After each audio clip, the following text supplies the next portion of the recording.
everyone, this is Ashley, and today I'm going to make a layout. So I have this photo of Addie Blue on Crazy Hair Day for school. She had this one ponytail at the top of her head that we filled with pipe cleaners and stuff, so it kind of stood up.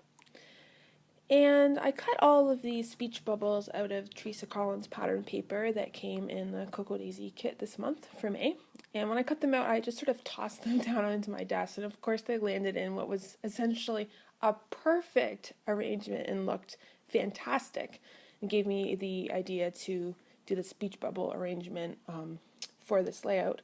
But of course, I didn't take a photo or anything. So when it actually came time to start the layout, I had to rearrange them. So here I am playing around with all these speech bubbles and trying to layer them, and some of them have cut sides because they are on the side of the pattern paper, and some of them say things on the back that aren't relevant to the layout, so I'm playing around with the different patterns on the front side and the back side and trying to fit them all together so they look nice. And it's kind of like doing a puzzle but without any guide or final product to actually guide your choices. So I cut the photo, my Instagram photo, with zigzag decorative edge scissors. This is my favorite thing to do with these square photos.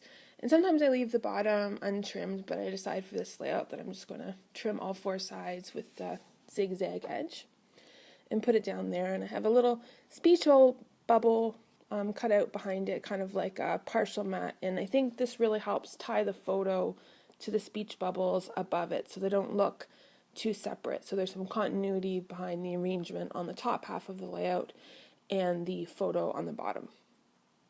So I'm going to leave this arrangement for a while. I think it needs another speech bubble somewhere for title block, and that big one seems like it might work, but it says he said on the back, so it's not really going to work. So I play around. I think this is the second time now I've tried to put that little partial one with the numbers on the back.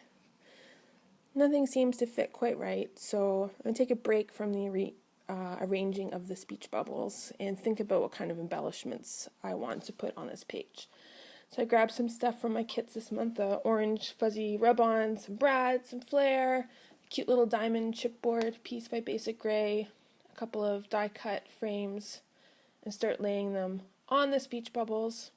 Fiddling around with this one because it doesn't seem quite right the way it is, but if I move it much, I end up with some trap space between the other speech bubbles or a cut edge exposed, so I'm going to leave it where it is for now.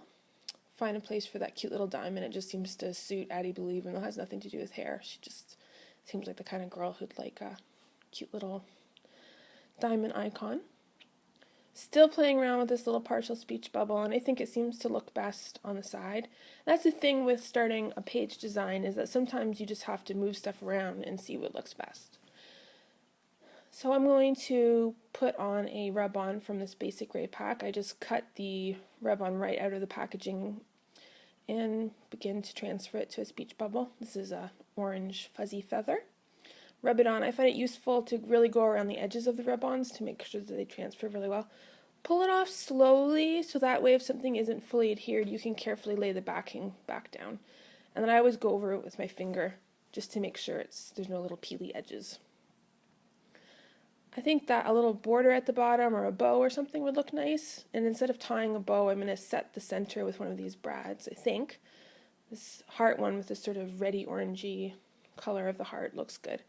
And then I decided to put the bow up there because it was kind of too floaty on its own under the photo.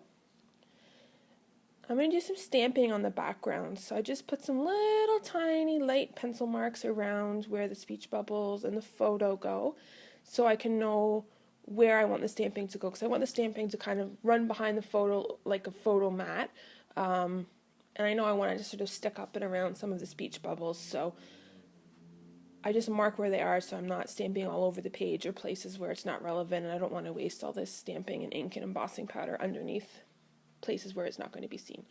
So this is the Roller Doodle camera stamp by Glitz Design that was included in the main kit, and I'm using Versamark and dusting some random glitter off my page. And I just kind of roll it on around. Right now I've put it around where I know the photo is going to go.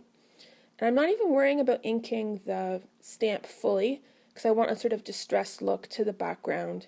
So I roll it and then maybe don't re-ink it and roll it a little more. And I'm not really too concerned about making this stamping look perfect because I want it to have a sort of grungy, distressed look on the background.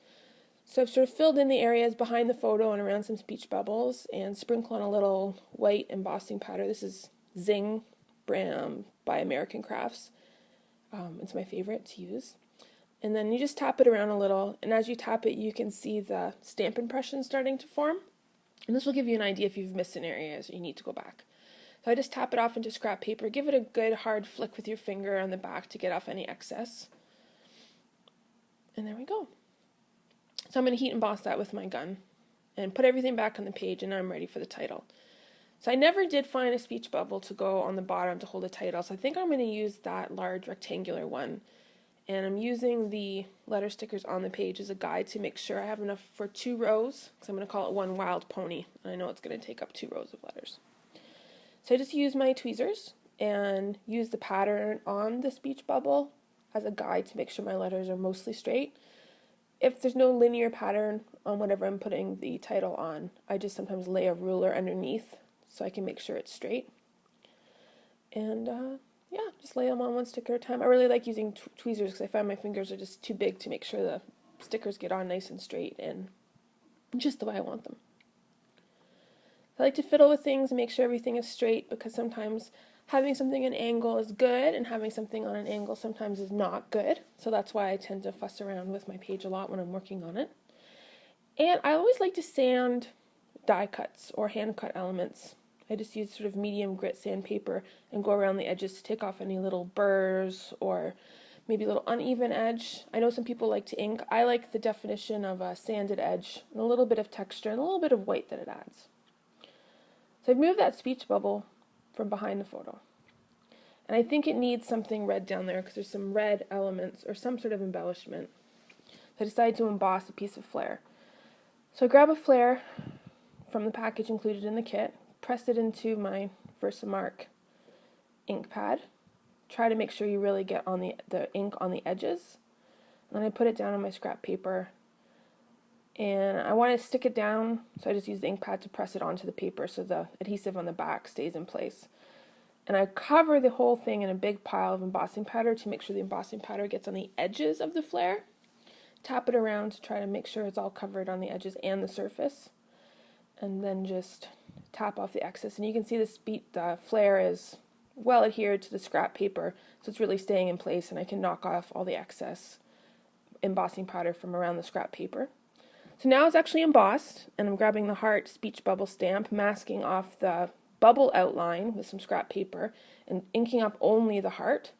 And I haven't put it on an acrylic block because the flare surface is slightly rounded, so I'm going to use my fingers to sort of get the stamp to embrace the curves of the flare so you get a full impression. If it was on a block, I'd have to rock it and it might sort of distort the image. And then I just really carefully sprinkle on some powder blue embossing powder.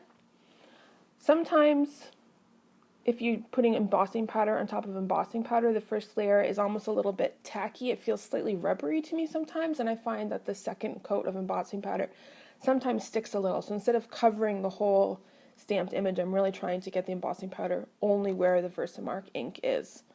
And tap off the excess, and I blow on it. In fact, if you blow quite firmly across the surface, it will blow away any excess. And then get out a little small rounded watercolor brush and just brush away the little extra grains of blue embossing powder that are around the heart image. And this is just going to make sure your final product looks fairly tidy and neat and doesn't have little stray pieces of blue flecks around the flare. So just finish up, tidy up the edges. It's a little bit fussy, but worth it in the end. And there it's embossed, and I've put it on the speech bubble. And I think that the bottom right corner there needs a little extra red since there's so much red and orange on the top of the layout. So I'm just trim out a little tiny piece of pattern paper from this border sheet from Teresa Collins and pop it behind that little frame die cut. And that really helps balance out the red on the rest of the page and the red in her coat. And then it's time just to stick everything down. So I'm using my ATG for most of it. And then I like to use Eileen's acid-free tacky glue. Oh, and some foam pop dots for one of the speech bubbles. just to give it a little extra dimension and interest up there. Peel off all the backing and stick it on. And I like to distress the edges of my layouts, often using a distressing tool. This one is by Making Memories. I also have the Tim Holtz one, and I just use whatever is available, whatever I can find. I like to dog-ear the corners a little bit. You can put in small little tears. Stick on my little tiny journaling block up in that Polaroid frame. Try to get it to fit. It was a little tiny bit too big, so I had to fiddle around with it a little bit. And just put a name and a date on the bottom. And there we go. There is the finished layout. Thank you so much for watching today, and hope to see you again soon. Bye!